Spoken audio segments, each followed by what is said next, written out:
Everybody is talking about this team. There's no question that Minnetonka is the best girls team in Western Mass right now. They could probably beat some of the guys' teams we had on tonight. But one thing the Falcons have learned is that who the best team is will be determined on the floor and not in discussions among fans and guys like us. So guys, I'm gonna start putting on my gear right now.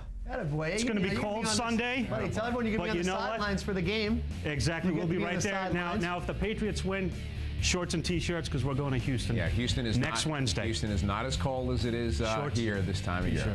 Not this stuff. Not this stuff. All right, Dom. See you later on. As much has been made about a dome team coming to cold Foxborough. Now, this week's game will be nowhere near as cold as last week's against Tennessee, but I have to believe it will affect the players, especially the Colts, who have not played in a game of less than 51 degrees this year, and that was against Kansas City last week. Pats are 15-2 at home, and the temperature is below 35 degrees since 1994, of which it will be Sunday. Now, the players aren't the only ones getting ready for the weather. The fans are, too.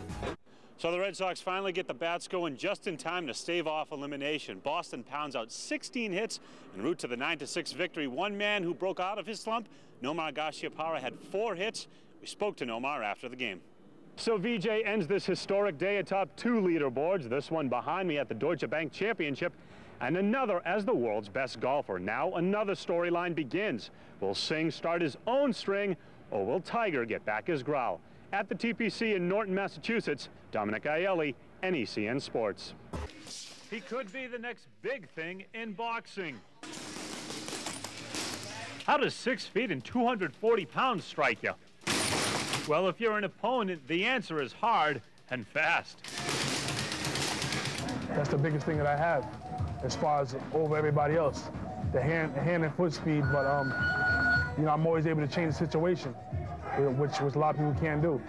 Come August, Providence's own Jason Estrada will be taking his shots at a gold medal. Olympic Games was always something special just to watch on TV.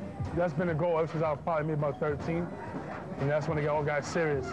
Estrada will don the red, white, and blue in Athens. The super heavyweight has destroyed everything in his amateur path, compiling an impressive record of 265 wins against just 14 losses. Last year, the 23-year-old became the first boxer ever to win both the U.S. Nationals and U.S. Championships 3 years in a row.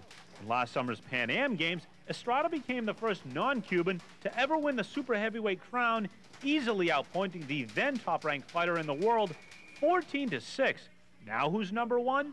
He's the best, and he has to slip up to lose.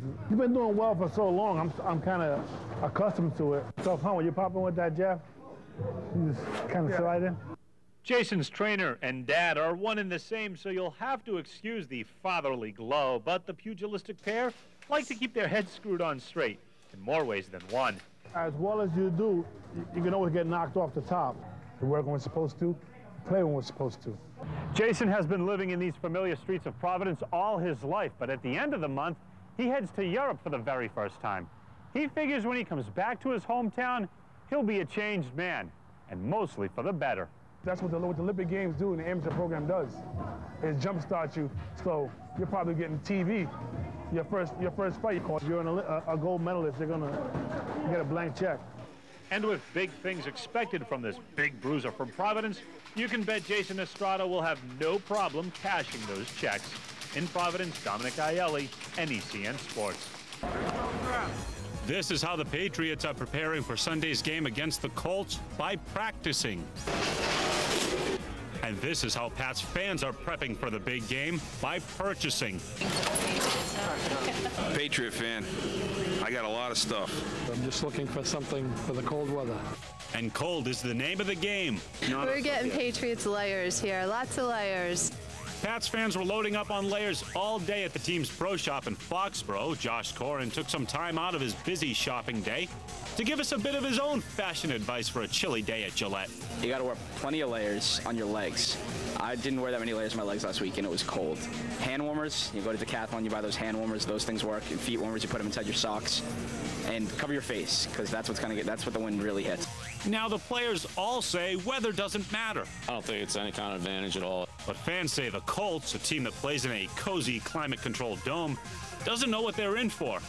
As a native New Englander, I can hardly take it, so I think they may have a problem. They have not played in anything even close to this, and even in 30-degree weather, I think they're going to be feeling it. But you watch the second half, I think that's when you're really going to see them start to shiver on the sidelines, and that's when we're going to lay them out. They ain't got no chance. We're going to get them. Yep, we're going to ice this cake. Fans flock to the pro shop to stock up on hats, gloves, and sweatshirts, all to gear up for the big game on Sunday and the big chill. And you know what? Many of them are confident they'll be back next week because they're going to need some warm weather gear for the Super Bowl in Houston. When I go to Super Bowl in a couple weeks, because I'll be there if the Patriots win. I'll be wearing shorts and my patch jersey I'm about to buy here. Absolutely, shorts and T-shirts, because we're going to the Super Bowl. And if they go and win the Super Bowl, Scott Mallory will have to come back and buy another jacket to add to his collection. Both my daughters are kidding me around saying, geez, Dad, if they win, are you going to get another one? And it's absolutely. So absolutely, I'm going to have a new wardrobe if they win. So I'm looking forward to it.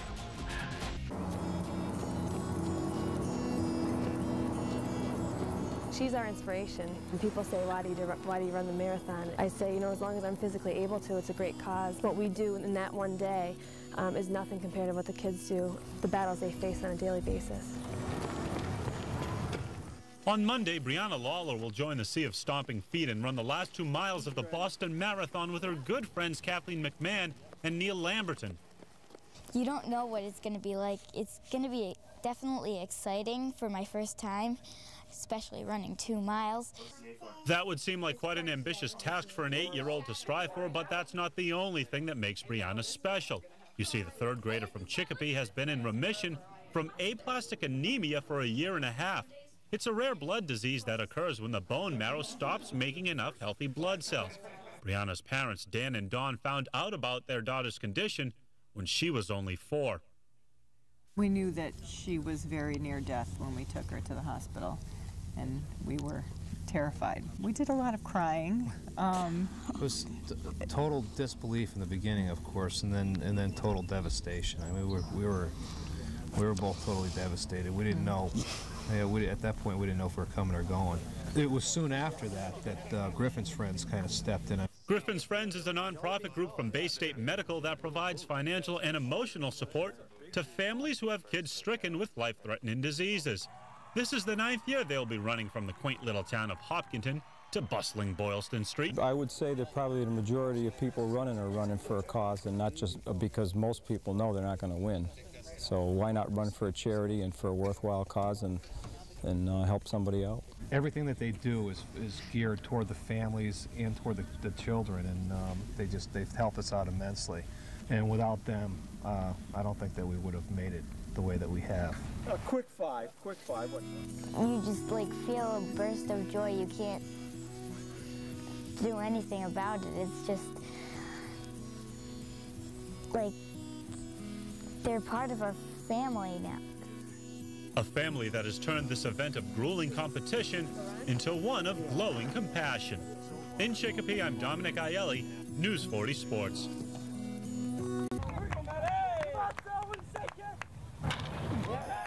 We like wood. It's good. For Matt Sullivan, switching to wooden bats has been a natural. It's just real baseball. No metal, and you don't need that.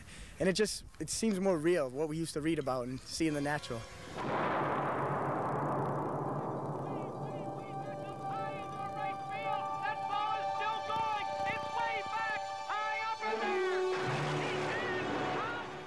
The Cathedral baseball team is taking a cue from Roy Hobbs this season and is playing with pine.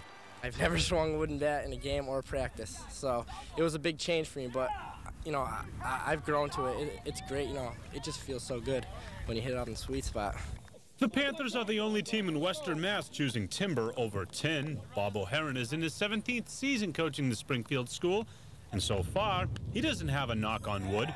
The kids are doing a good job with the wooden bats. I'm really happy the way it's going so far, and we made a commitment to use them right through no matter what happens. For the most part, I think that the secret to using wooden bats is use them and keep using them, but don't mix them up. I look at the long picture. Once you get to the tournament, we're going to have such an advantage, and we have such good players on our team that I think we're just going to be on top of everyone, and that's what it's going to come down to, our experience with wood. Come on, Hobbs, you're up.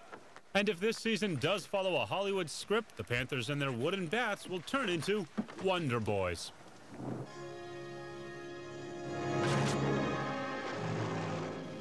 In Springfield, I'm Dominic Aielli, News 40 Sports.